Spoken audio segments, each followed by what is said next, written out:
start. Mr. Speaker, sir, for 4 days we have had a very interesting discussion on the budget.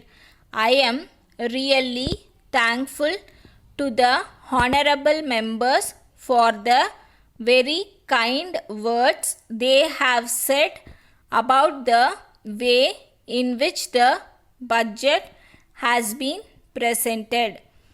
The House has taken very kindly to the proposals which have been presented to it.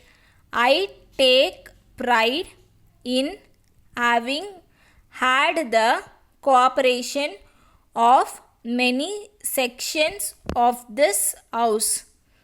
With reference to the budget proposals, I will now tell the House in what ways we have shown improvement over previous years.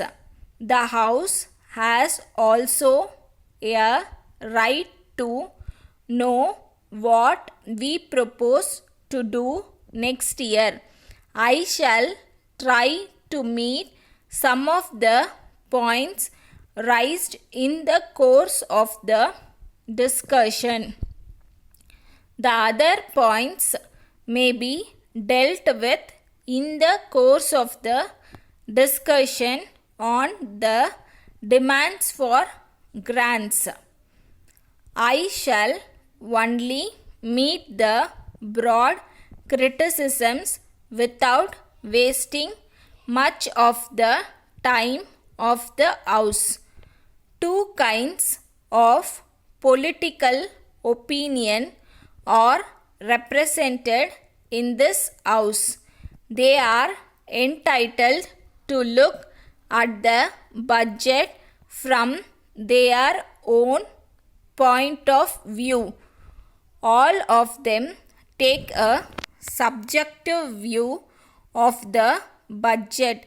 They have not taken an overall picture of the state as a whole. So, if the budget has not satisfied some sections of the people, it cannot be helped.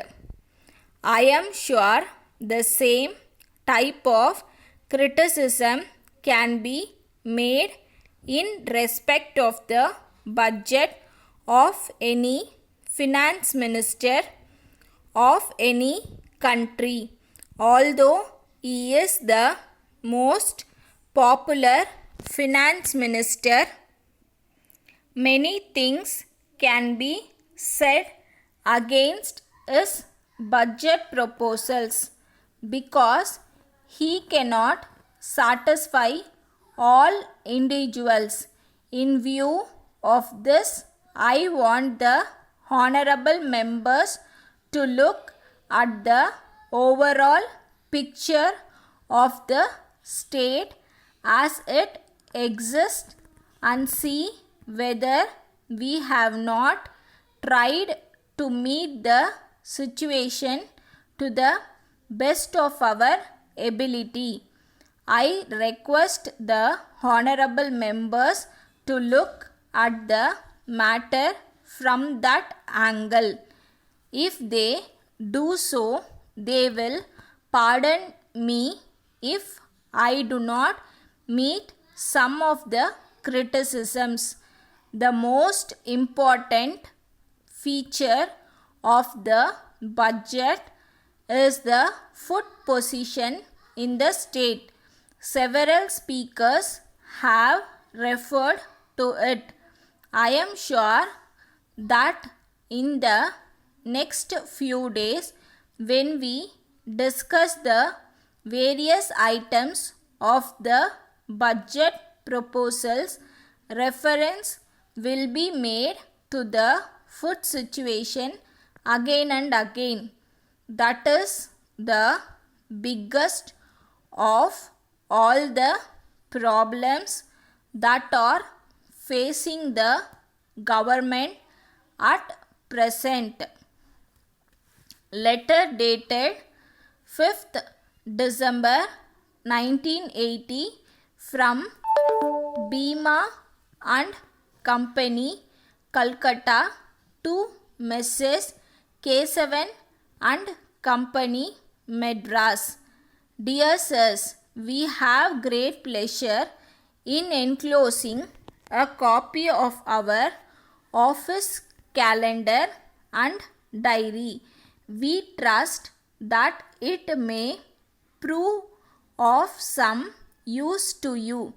It is not necessary for us to point out the great importance of advertising in the present day, but we think you will agree that if advertising is to be effective, it must be of good quality. We have recognized this, so we have made special provision for this. In the circumstances, we shall be pleased to receive your esteemed orders. We have recently established the most modern machinery. If you require any kind of printing, we shall be happy to quote our terms. We shall be pleased to send specimens so that you may be able to select any one of them. We shall be much thankful for your reply at an early date. Yours faithfully, Stop.